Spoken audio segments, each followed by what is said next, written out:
Okay, everybody, back with the new Cabral HouseCall. These are the weekend edition shows of the Cabral concept. Every weekend answering about 10 to 12 of our community's questions.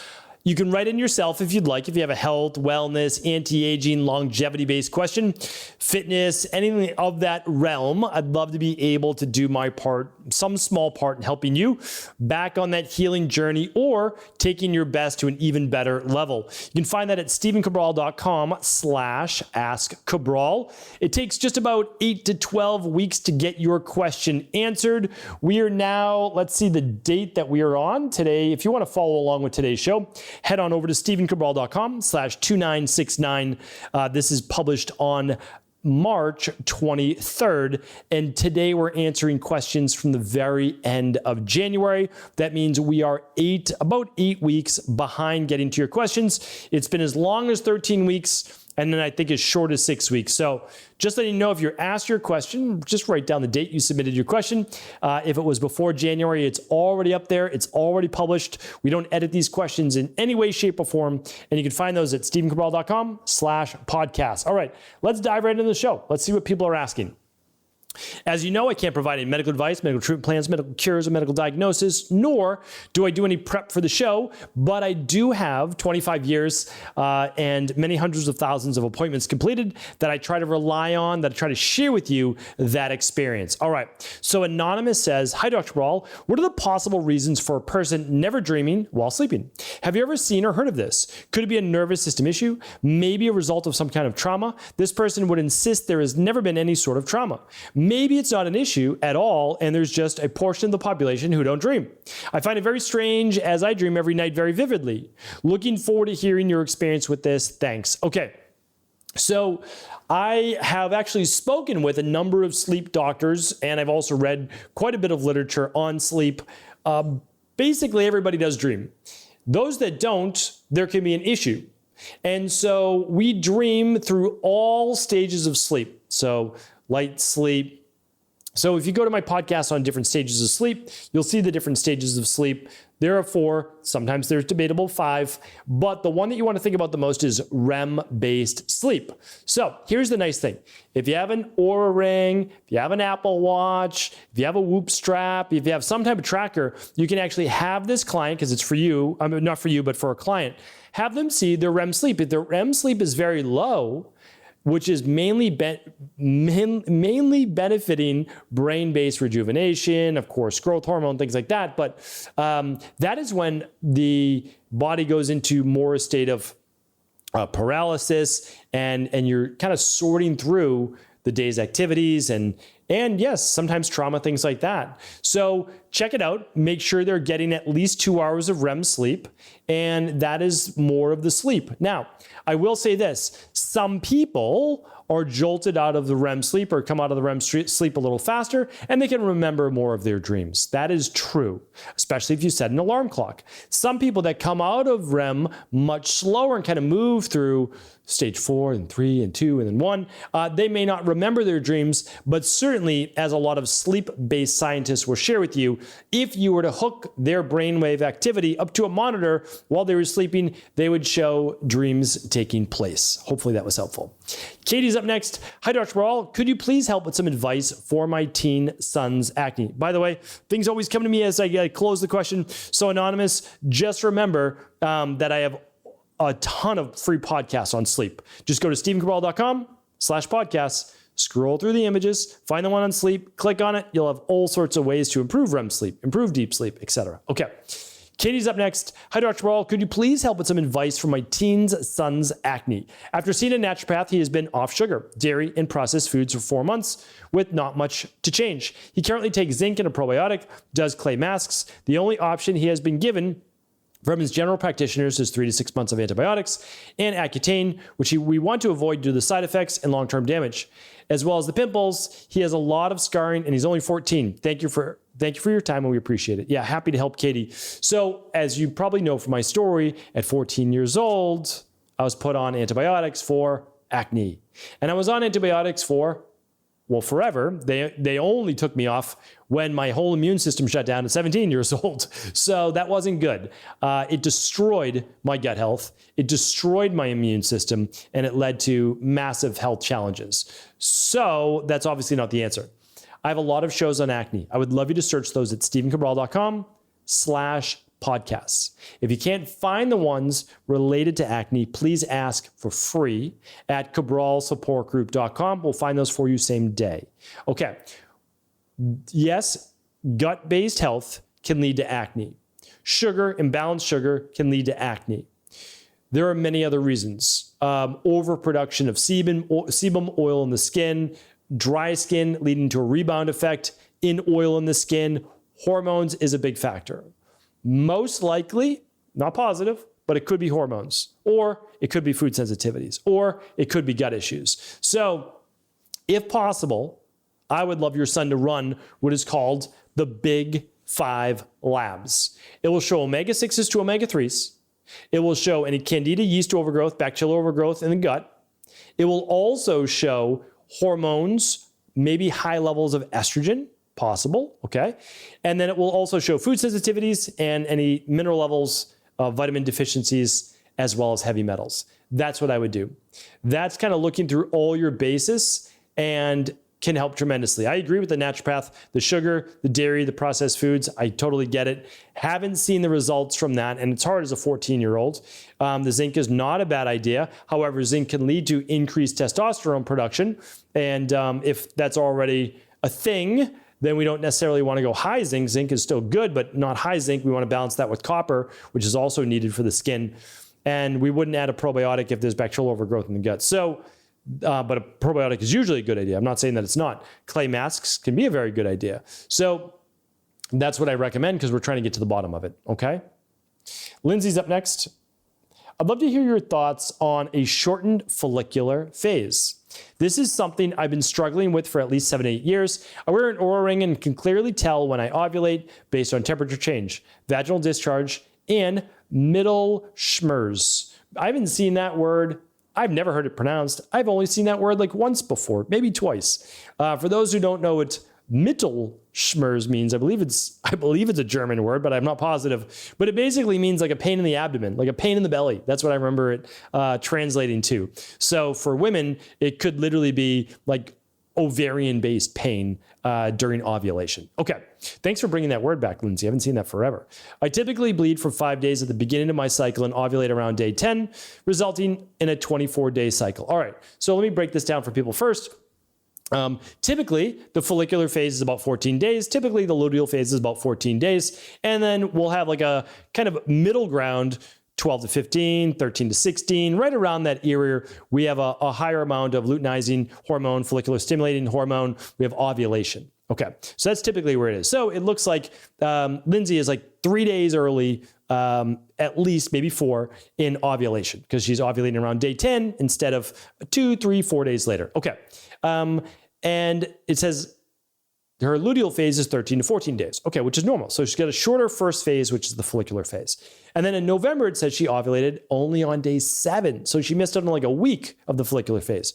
Couldn't believe it. Bled for 5 days, ovulated on day 7, then had a 14-day luteal phase for a 21-day cycle. No history of birth control, health struggles, medication, no obvious hormonal issues, clear skin, healthy blood sugar, healthy weight, sleep well, and exercise regularly, 39 years old. Okay, well, at 39, I would say, well, maybe we're moving into hormone imbalances, but I don't like to use that as an excuse. This has also been going on 7 to 8 years. Okay, so what do we know about the first phase of a female's cycle? Pretty much dominated by higher levels of estrogen. That's what it's dominated by. When we see a slight dip and then a change in FSH, follicular stimulating hormone, as well as luteinizing hormone, the body is signaled for ovulation. Okay, after that, estrogen stays pretty normal. It's already a little bit low at that point. It can bump up a little bit during that mid part of the luteal phase, but at the luteal phase, progesterone is going to be a little bit higher. Okay, so that's how we do this. It's called cycle mapping. I believe we have it at EcoLife, but I'm not positive, but I'm going to be teaching this in level 3 for our IHPs. So if it's not already out, it certainly will be out. So what we typically do, Lindsay, is there's a few things you can do. So you run your stress, mood, and metabolism test. You can absolutely do that. And you'll run it.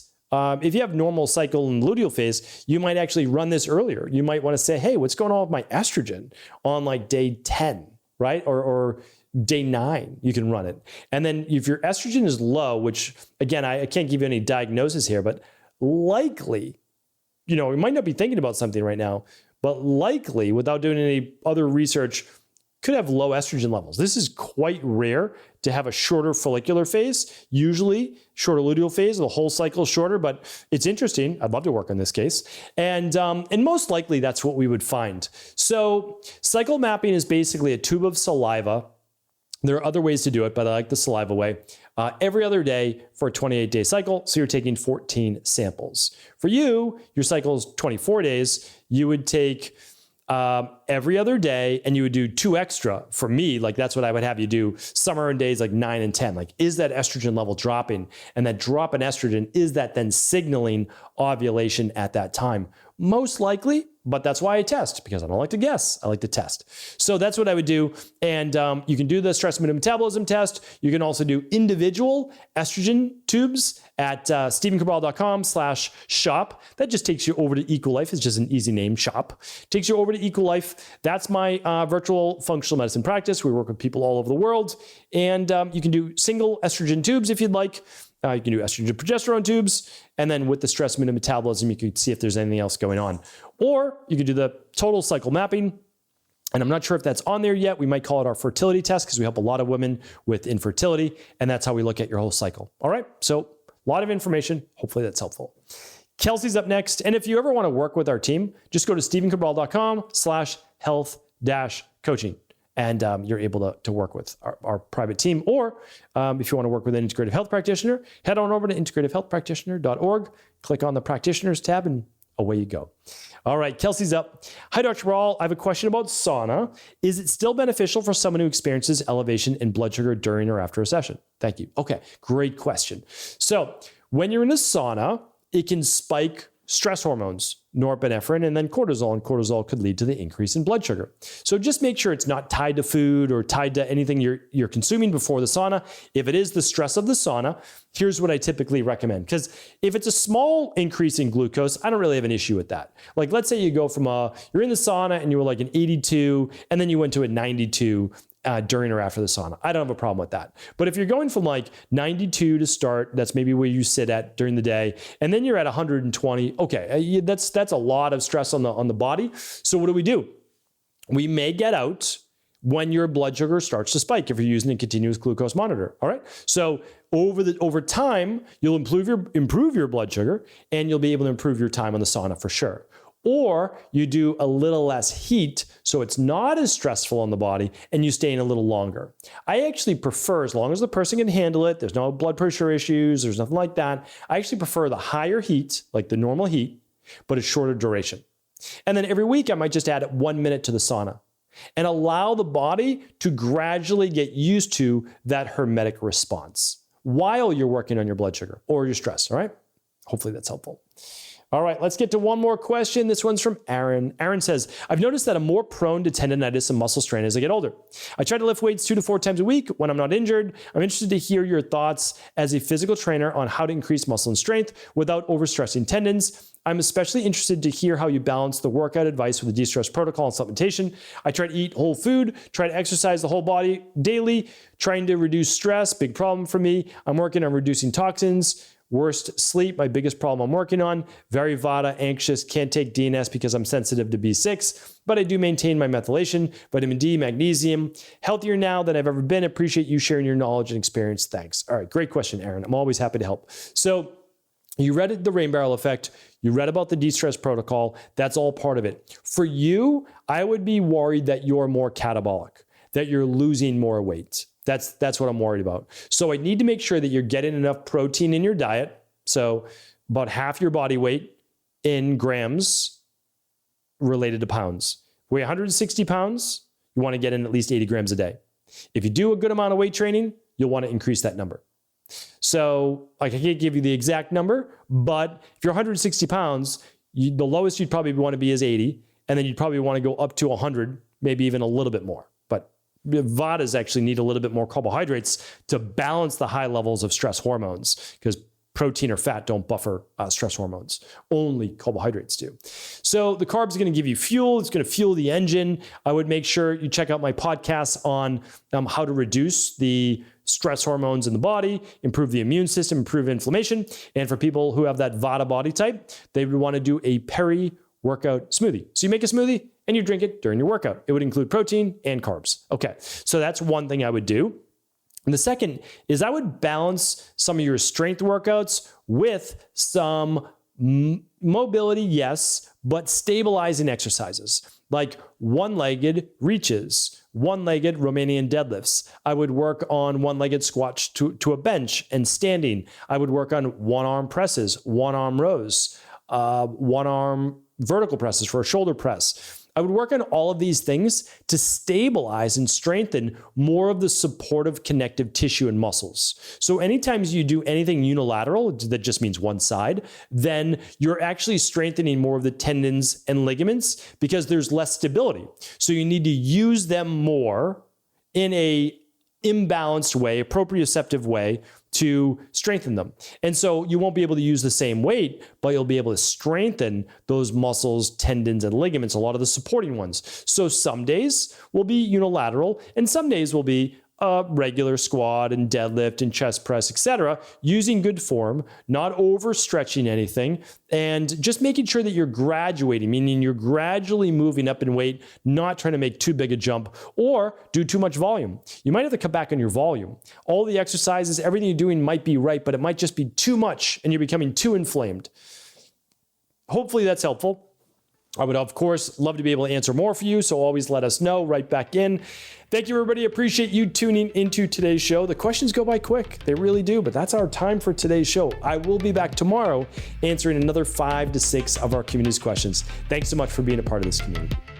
Thanks so much for tuning into today's show. Before you go, don't forget to hit that subscribe button. I want to make sure that you're getting our daily content, not missing out on anything functional medicine, wellness, weight gain, weight loss, anti-aging, living longer, stronger, and all of the most cutting-edge research.